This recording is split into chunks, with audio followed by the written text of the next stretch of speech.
Welcome to Panther News. I'm your host, Killian Netherton. And I'm Emma Walker. This week, we learn about two students' project from space, take a look at the boys' basketball game, and speak to Lily Langston about her UAL film.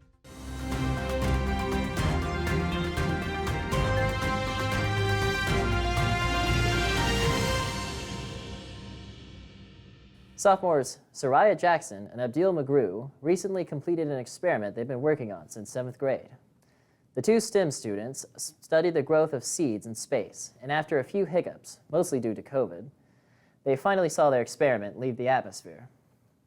Izaiah, Abdil, and Miss Rush, the teacher involved, talked to us about the out-of-the-world experiment. So basically what happened, we started out with the peppermint leaves, and we found out that they couldn't germinate fast enough, so we had to go to radishes, and it's all history from there. Our students chose, our two students, Abdil and Izaiah, chose to grow radish seeds in space to see, one, if they would grow, and also because radishes, they had to do a lot of research. They have medicinal value, they have nutritional value, so they chose the radish for if we ever do need to grow plants in space, that it would be, a good plant to grow there. Well, one of the challenges was, first of all, our first fixative was leaking. So it would kill the plant before it even got to germinate. That was on Earth. So we had to change our fixative, and then we had to wait to get because all the mini labs for everyone, it was leaking, so it was messing up everyone's experiments. So NASA had to change the mini labs. And then COVID happened, and then one of the astronauts unfortunately messed up our experiment. Now this is our last time doing it. Well, generally we learned that radishes can germinate in space. We also learned, hard work pays off, because we spent a lot of time on this project, and it finally was able to make it. So, yeah. I learned a lot of patience.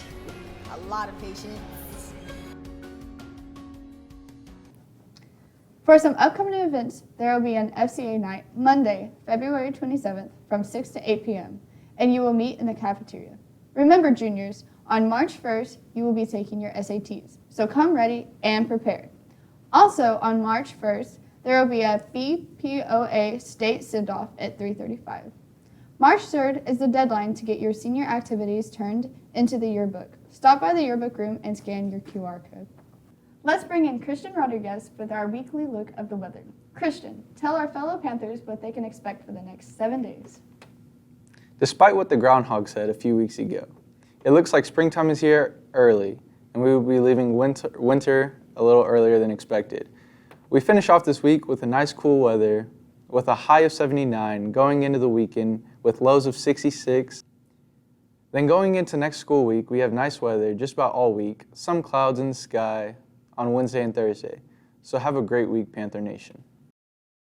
In our sports, our boys basketball team picked up a big win Tuesday against Hawesville to start the basketball playoffs. The big story of the night was the return of Austin Brown, who finished the night with 20 points. Students Caitlyn, Diaz, and Will Stafford talked to the team post-game.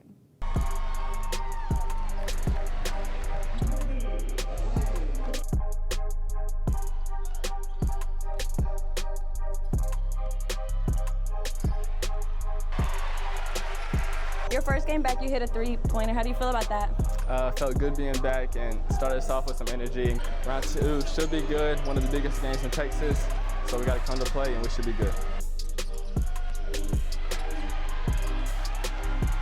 All right, so how'd the game go, you thought? I mean, we won, we took that dub, we locked down on defense.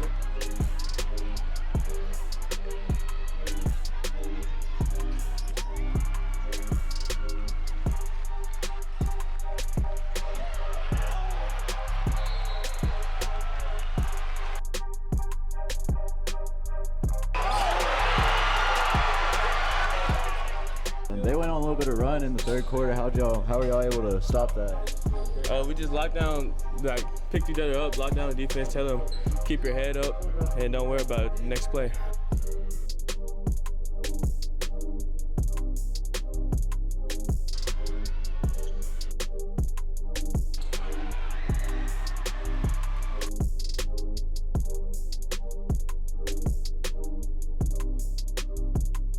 tell the school be there. Be there. Like the graphic just said, the team plays again Friday at 6 p.m. against state-ranked Red Oak in Tyler. Hopefully we have more good news to share with you next week. Congrats to our Lady Pack basketball team. Courtney Morgan and Lacey Rivera Scott were named first team all-district.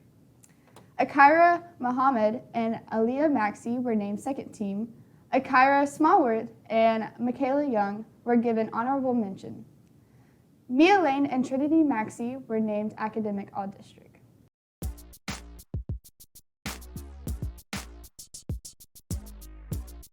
Listen to Babe by Baby Smooth. Last Night by Morgan Wallen. Si Fuera Fácil. Street Runner by Rod Wave. Butterfly by Tusi. I'm listening to Had Enough by Don Tolliver. Needed Me by Rihanna. Afterlife by Backdoor Sam. Listening to Freestyle by DJ Screw. Kryptonite by Three Doors Down. Solo by Future.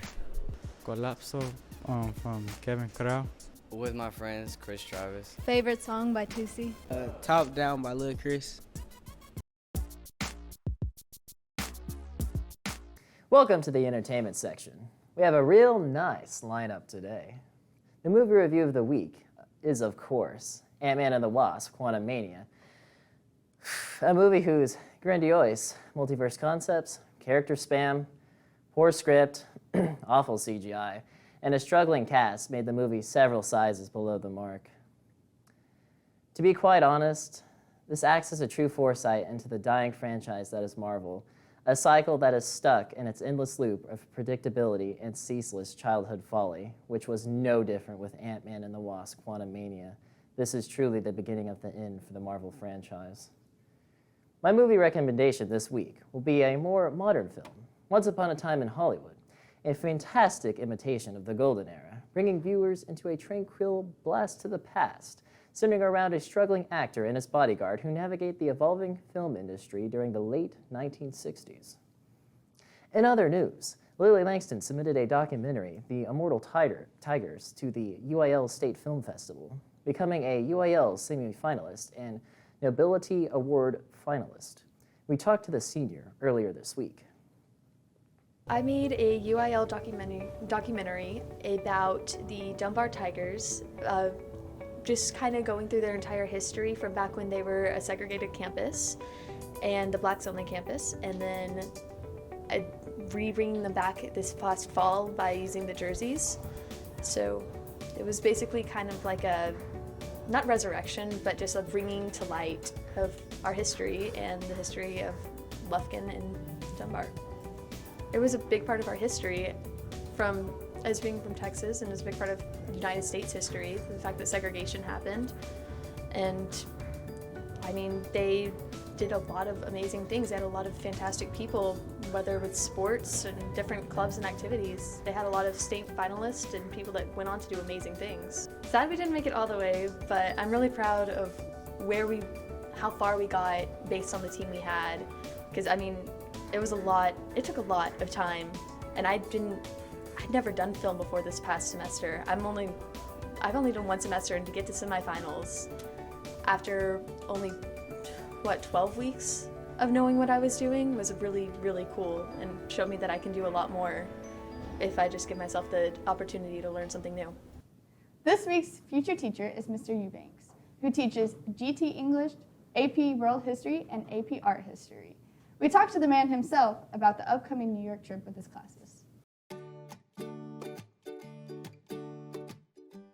I teach the 10th grade Gifted and Talented English 2 Advanced, AP World History, and AP Art History. And how long have you been teaching? 18 years. My favorite thing about the New York trip? The food. So why did y'all go? We go to see the museums for some of the artwork that we've studied. We also go and see a Broadway play because it's English. And then we also look at all the architecture of New York. And then what's your go-to song? My favorite artist? Song artist? Music artist? Jim Croce. That will wrap it up for our Panther News this week. Make sure you subscribe to our YouTube page. Remember to follow the Panther way, and, as always, have a great day, Panther Nation.